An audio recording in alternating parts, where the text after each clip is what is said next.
Hello everyone. You may be surprised to get a follow-up video during Giving Fortnight from me as patron rather than another one at this point from Carl as rector. But in consultation with the churchwardens, I thought it might be useful if I just added a couple of facts and some extra explanations after his really helpful video. Because there are some things that it's not at all easy for Carl to say himself, and very easy for them as churchwardens or me to say partly on his behalf. So here goes. There are just two subjects really.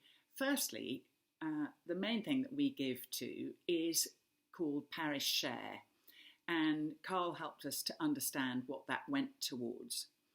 But I still think it's quite an abstract phrase, almost, parish share, and it can sound as if we're sort of sending our money off into the ether, and what does it do?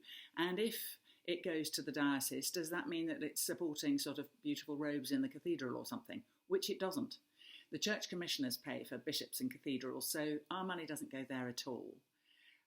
Primarily, 80% in fact of the diocesan costs, in other words, what they pay for, are in fact clergy for parishes.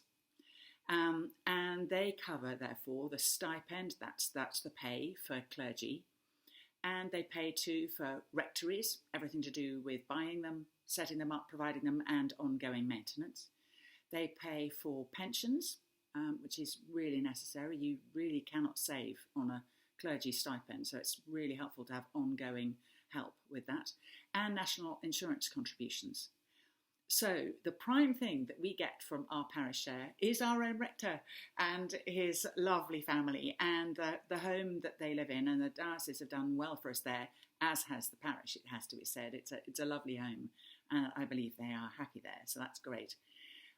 So I just wanted to say, and now you can see why I didn't think that it was at all easy for Carl to say this for himself, that actually our parish share is really very good value, because we get, in all seriousness, the ministry of a man whom we love and who really loves us.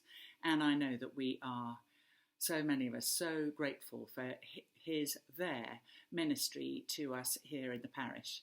And so that's primarily what our parish share is for.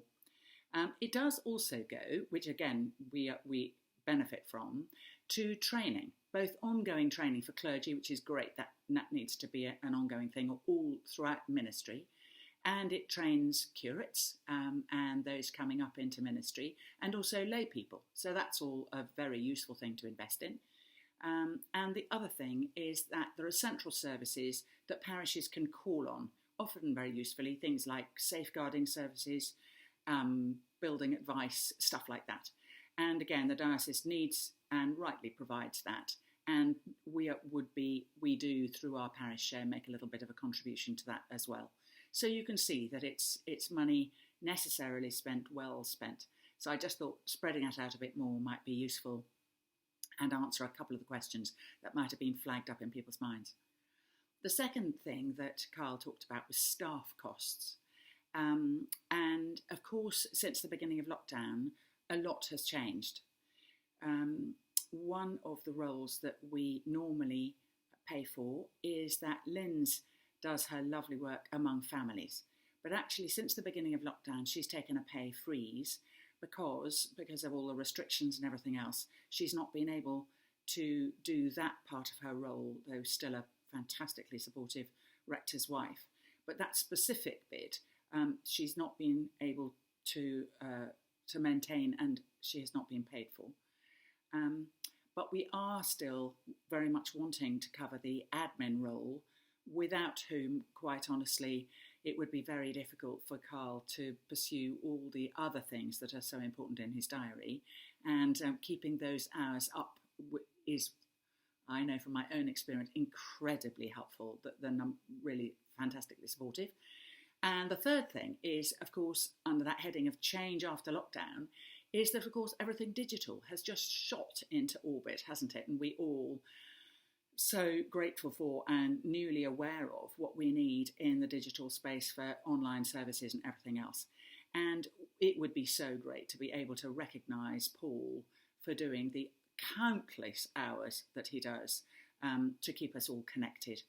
I think we would, so many of us, be feeling isolated and stuck, and also less actually in touch with worship and with input than we have been able to be because of all that he has coordinated and put together, with many other contributions, of course, from wonderful worship leaders and other people who preach and lead, and especially Carl, of course. But Paul pulls it all together. So it would be great to be able to give towards supporting Paul's hours. Well, enough from me. I hope that I've answered a few questions. If there's anything that I've been a bit unclear about or you want to come back to me on, please feel free to do so. And either Peter, if it's a hard question, or I will gladly attempt to do so. God bless you in this Giving Fortnight as you give to him and the ministry here at Slaugham and in Staplefield. Bless you. Bye.